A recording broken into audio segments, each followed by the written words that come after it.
There was raw sewage on the floor. Toilets didn't work. We had no running water, no beds, no refrigerator, stove. We were living in them to avoid paying rent so that money could be spent for family members to meet their drug and alcohol addictions. For years, Kim Zukowski and her 12 siblings suffered the abuse of neglect. For them, foraging through garbage for food was a normal way of life. All you had to do was clean off the ants and bugs and dirt, and that's what we ate. We were always hungry. But even more damaging was the sexual abuse that started when Kim was 3, when a family member sold her for sex in exchange for drugs or food. When I looked in the mirror, I saw nothing. Identify myself as anything. I didn't know I had a right to my own body. Kim learned how to escape in her mind to survive. I placed myself somewhere else. One of those places was a field of dandelions. I could not feel or hear what was happening to me physically at that time. I started cutting private areas of my body. I thought that it would make me less appealing to my abusers. If they saw that there was blood there, that they would be scared off. I was wrong.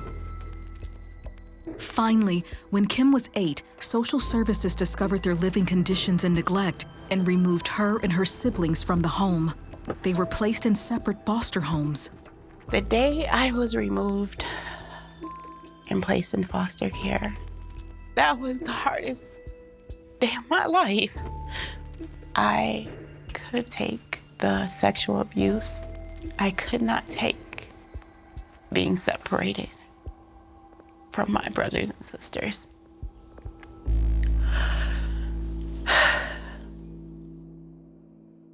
Over the next 6 years, Kim would be placed in different foster homes where she was sexually and physically abused.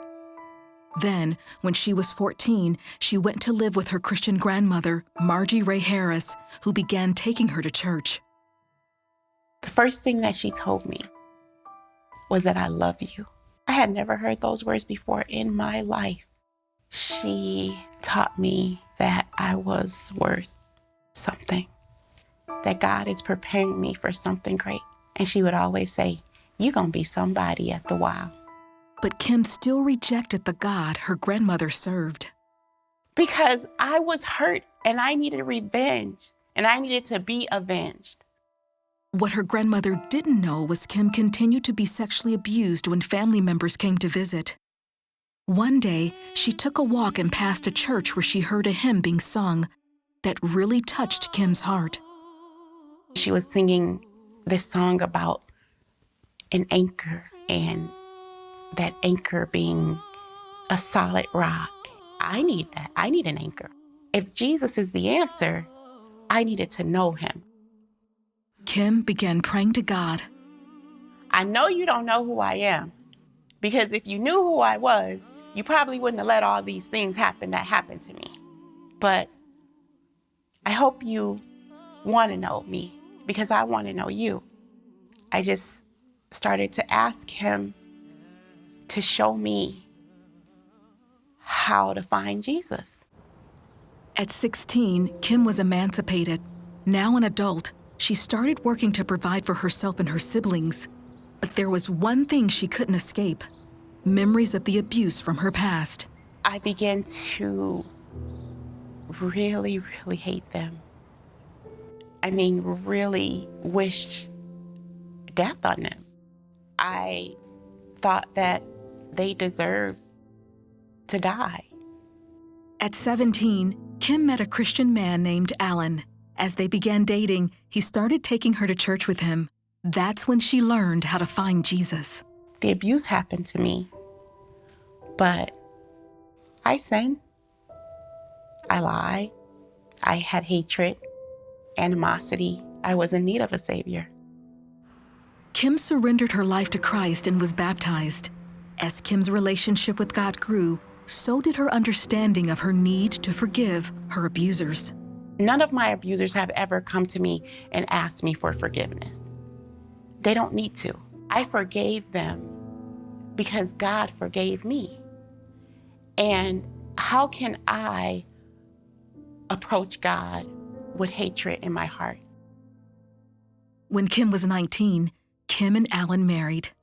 She graduated from college with a degree in social work and business administration. She wanted to provide safe homes for children, so she became a foster care mother. Kim and Alan are also parents to their 3 biological children. When I see my children laugh and play and experience the type of love that I never did growing up, it brings me amazing joy, and it definitely brings me healing. Kim is also an award-winning writer and movie producer. She's best known for her film honoring the spiritual legacy of her late grandmother, starring Loretta Devine, called Grandma's House. But now you're stronger than even you know. Baby, this too is gonna pass. In order to truly heal from an abusive past, you have to have a savior. You have to be able to cling to the solid rock. God will never fail you. He'll never leave you. He'll never forsake you. And He's a loving God. The purpose of it all was for me to come out of that, giving God the glory and knowing that no matter what happens in life, God can bring you through it.